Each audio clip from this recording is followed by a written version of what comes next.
Hello everybody.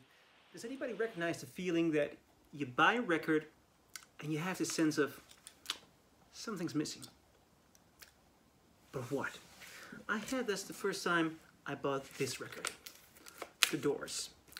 Now, a lot of people comment on the internet in regard to vinyl or old vinyl versus new vinyl, that people tend to be nostalgic towards the first time they experience an album and that they want to experience the same way again, and that some admiration for old records comes from that being the first way they ever heard them. Now, that only goes for the old collectors who were there around when the first releases were made. Now, I grew up in the digital age.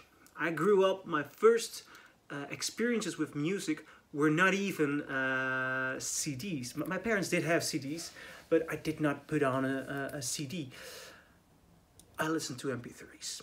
We downloaded that from Napster or Kazaa because when you were a teenager, everybody did that. And I did not enjoy it, so after a while, at least I did not enjoy the fact that this was piracy. So after a while, I did start searching for CDs, but that experience never expanded to the length of what my first vinyl experience was. I was 14 years old. It was also the first time I listened to an entire record, and it was a final pressing of an ID opera I got. Now, the sound quality blew my mind away. But it was the first time I listened to analog sound. I did not have a nostalgic feeling to that. My parents did not play vinyl records. My parents rarely played a CD, and I was accustomed to listening to digital sound. So there's for me no nostalgia, not the first time experience listening to a joint with friends and putting on The Doors. I do not have that. Nevertheless, when I bought this 2009 Rhino reissue, by the way, mono, you can see mono, I felt something's missing. Now, it's a digital pressing. So a digital pressing on a vinyl of an analog recorded album, there's no sense for me in that. So I started looking. How can I find a good sounding version of this? And I came across a 1973 German pressing. You can find loads of that record, which sounded okay. But it did not give me the feeling I experienced when I saw concert films from The Doors. Not the feeling when I saw the Blu-ray of The Doors, the movie by Oliver Stone, which also was not something of the full experience. It did not give me the sense or the feeling I felt when I put on Apocalypse Now for the first time, and there was an element of mysticism to The Doors. Now, last year, a friend of mine said, if this is your problem, you should go out and buy the Analogue Productions 45 RPM version of The Doors. And this is a gorgeous, gorgeous release. It has so much detail. It is really impressive what came out of these recordings. It's a stereo version, and it was the best I ever heard The Doors. It has so much information. You hear the separation of the instruments. You hear the details in the instruments. You hear incredible things. I never experienced The Doors this way. Nevertheless, this was not the end of my quest. You know why? Still, I had the sense that in the sound of The Doors, there was a certain element of mysticism which I was missing. It might be mysticism, it might be a certain element of rawness, but this representation is audiophile. It gives you a very deep look into the recording, but it does not transfer me to another time and place, which may sound abstract, but I can compare it to the first time I watched Star Wars. You know, it's the 1977 Star Wars.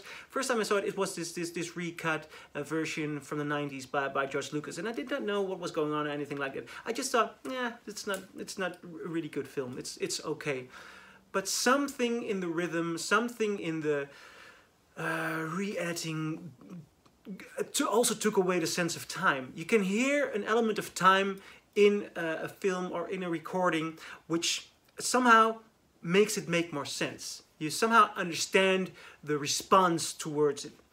And when I saw the original version on a Laserdisc print of Star Wars, which was not recut or re-edited, everything, all the choices, all the editing choices, they made sense, you know. It's a whole, it's complete, and being able to experience it the way it was presented at that time makes it more real, makes it more authentic, and it makes me connect emotionally deeper to it.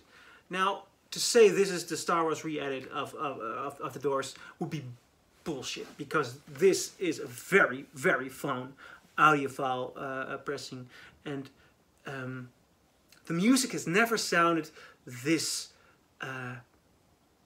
precise. Really, it's never sounded this precise, which is amazing, and that's why I'm very happy that I have it. But the straight strength and power of The Doors lies for me more in mysticism. So, last month, I finally bought this one online. And it's the first US mono pressing, a Monarch pressing of The Doors' first album. And it was said to be that this should be the best pressing, best version of this record in mono. And I put it on, and okay, this has some scratches. It's not the audiophile experience the other record is. I do not hear the instruments as clear as on the Analogue Productions pressing.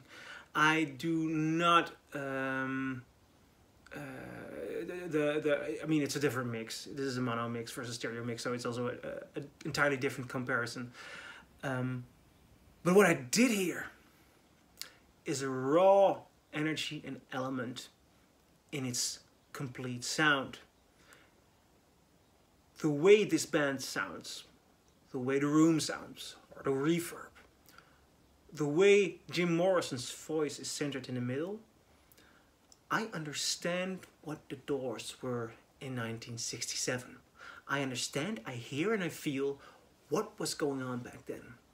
It is precisely the element of mysticism that I was looking for. It was the mysticism I experienced when putting on Apocalypse Now. It is the mystery which The Doors movie by Oliver Stone tries to get across.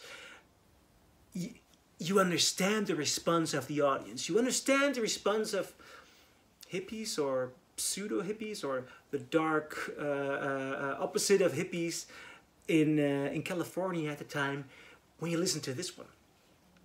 I most likely rather would put on this one, including its scratches, than the Analogue Productions 45 RPM. I will never put that record away because it is a document. I mean, I can hear what's going on, and this does not have that definition.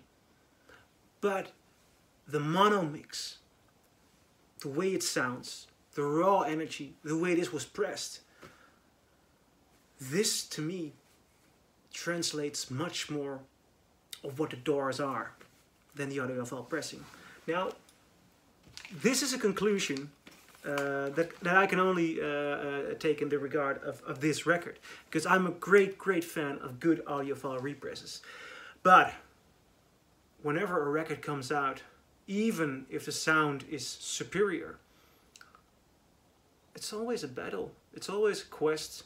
And what is superior sound? Is that indeed more definition? Or is it the right mix? Is it getting the right energy across? You know, I do not have a complete answer to that. I really don't.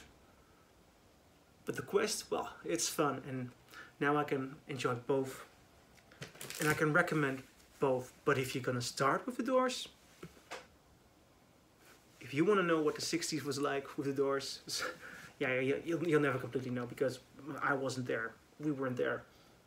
But this mono pressing, oh, this is the closest to my heart. I love it.